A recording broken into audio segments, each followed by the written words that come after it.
ici les autorités, les professeurs, les cadres, les étudiants et les différentes personnalités ici présentes qui m'ont réservé un accueil chaleureux depuis l'aéroport jusqu'à l'IAC.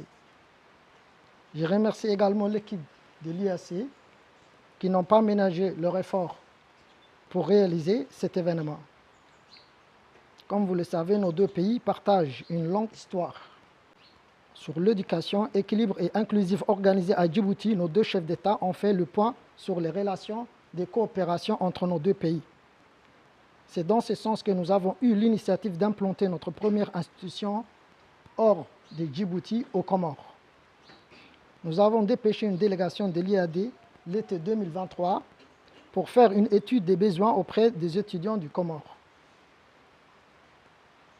Suite à cette étude, nous avons constaté un besoin réel en matière de l'enseignement supérieur privé. C'est pourquoi nous avons décidé de mettre en place notre institution d'enseignement privé moderne, répondant aux normes internationales.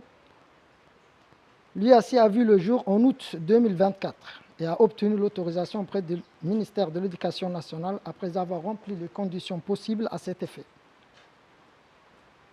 L'IAC n'a pas seulement l'enseignement supérieur pour but, mais également la formation professionnelle, formation des métiers, formation certifiante de renforcement des capacités des cadres du secteur public et privé.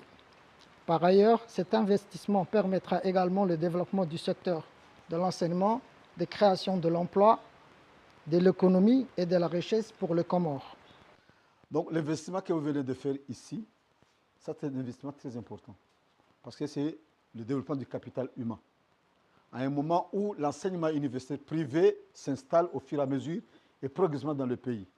Et avec la concurrence et la performance, on a aussi des attributions meilleures, tant que nous sommes des administrations au niveau des ministères, que nous attendons à recevoir les élèves, les étudiants qui vont finaliser les études au niveau ici. Depuis la création de l'Université des Comores, on a essayé de diminuer la masse, le flux des étudiants comores qui partent vers l'étranger. Maintenant, avec les instituts aussi, ils vont aussi rester à faire les formations au niveau local parce que l'enseignement universitaire et les instituts universitaires, ce n'est pas la même chose et ce n'est pas la même formation. Donc, comme les formateurs, c'est-à-dire les enseignants, sont ici.